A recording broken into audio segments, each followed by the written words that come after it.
Hello everyone, I'm Jonathan Little. We're here with episode 325 of Weekly Poker Hand. If you want a lot more free content like this from me, listen to all the previous episodes of Weekly Poker Hand. You can actually watch them if you're listening to this on an audio podcast. Go to my YouTube channel, youtube.com/pokercoaching.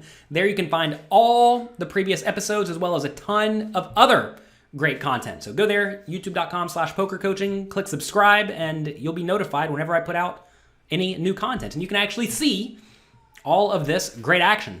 Today, we are playing 2-2 No Limit Hold'em at Bestbet Jacksonville. And this has been a pretty active, splashy game so far. We have a straddle under the gun who has ace-5 suited. Pablo under the gun +1 with $196, which is normally 100 big blinds, but because there's a straddle, it's only 50 big blinds. He has pocket nines and he raises to $17, which I think is perfectly fine. Nines is a great hand. You really only want to be raising pretty good hands in this scenario from early position.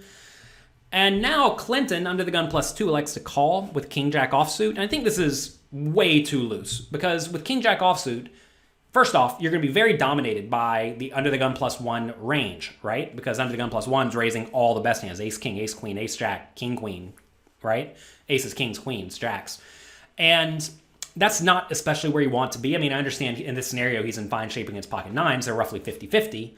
But on average, he's just going to want to fold this hand. If he is going to play this hand, he probably wants to 3-bet it as a bluff to like $45 and then fold if Pablo goes all in.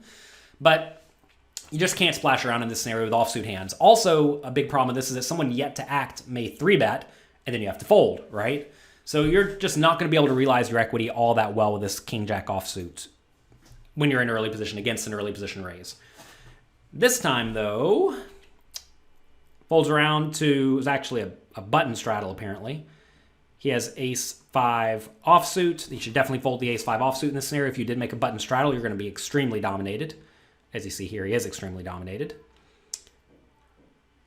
And big blind calls as well with king-queen offsuit, which I think is fine. And under the gun, I guess somehow limped for $4. Not exactly sure how the preflop action went. He calls with ace-5 suited, which is also fine. Okay, what this amounts to is we end up seeing a 5-way flop where pocket nines was the preflop aggressor in middle position. Okay, flop comes jack of spades, 6 of spades, 4 of spades. Again, this is way easier if you're watching on YouTube right now. Jack of spades, 6 of spades, 4 of spades.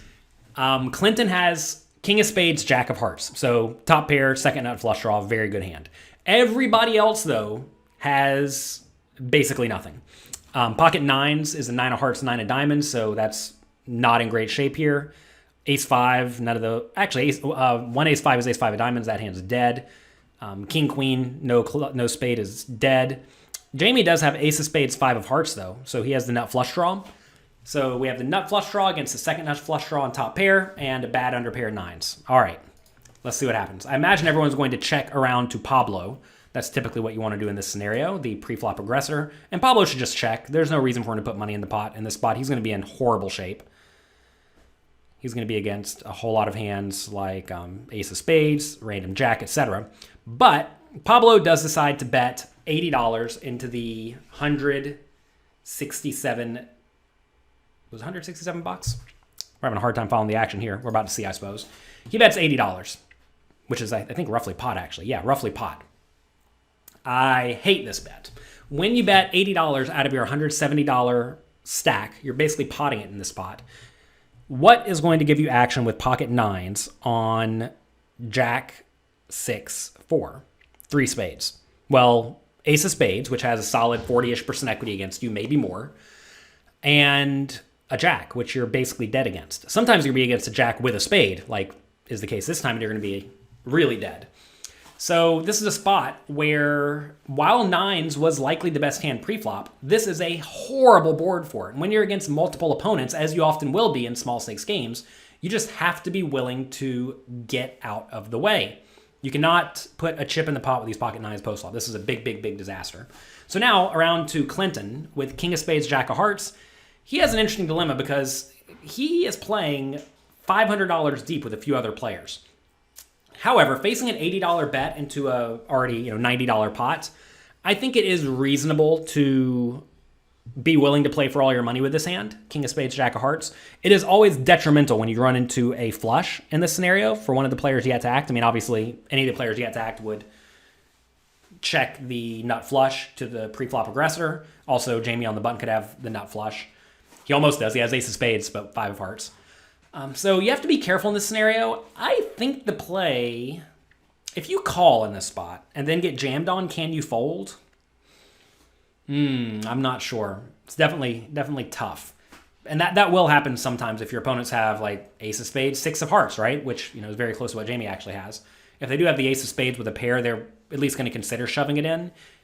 If they have a flush and they shove, at that point, you're still getting pretty good odds to call if they don't have the nut flush. If they have the nut flush, you're dead, of course. So I'm not sure what the right play is in this scenario with the king of spades, jack of hearts. It's probably to call, but I mean, the reason for that is if you do jam, sometimes you're just in awful shape for 250 big blinds, right? That would be terrible. If you do call, though, I think the play is to fold if you get jammed on, although I am certainly not trying to fold this hand, right? You don't want to fold the king of spades, jack of hearts, but if someone wants to put in $500 into a, $170 pot or $200 pot, you probably should fold it. This time, though, he does just rip it in for all the money. Ace of spades 5 does fold. That's a good fold in that spot. You're going to be against a range of sets, overpairs, and flushes, and you're not going to realize your equity so well. And also in this spot, you're not exactly against 2 players where you need 33% equity because Pablo only has $170 to start the hand, right? So what's actually happening is you'd be all in for 500 against the Clinton who ripped it all in, who almost certainly has something decent, right? I mean, to put in $500 in the spot, you must have a pair with a spade at least. So you have a pair with a spade at least. Ace of spades is not in such great shape against that. You're roughly 40% or so. And that's not where you want to be, right? Because you want to be 50-50 or better against the one player with $500. So always make sure you're aware of how the side pot's going to work out in these scenarios. So I like to fold with the ace of spades 5. Everybody else folds back around to Pablo, who has $100 left. And at this point, he has to put in 100 to win. What'll it be? It'll be 170 plus 170. That's 350 plus another 70. That's 420. So is he going to be good here 20-ish% of the time? I don't think so. I think Pablo's dead. Pablo is going to be very near dead in this scenario. And while 9s was the best hand pre-flop, while it was likely the best hand on the flop, you just got to fold here. You are going to be so dead in this scenario. You're going to be against literally a flush, a set, or a jack. And the jack almost always has a spade. So you just have to fold. Even though you only have $100 left, you just got to fold. And this is a big mistake a lot of people make in small stakes games is they have a hand that is pretty good pre-flop, but they get a flop that is marginal. And when you see a marginal flop, very multi-way, someone is likely to have a very strong hand. And if it's not you, it's probably one of your opponents. Like right here, even if you had like pocket queens, I mean, you would need to call it off of pocket queens, but that's a marginal hand that I would be okay playing in this manner.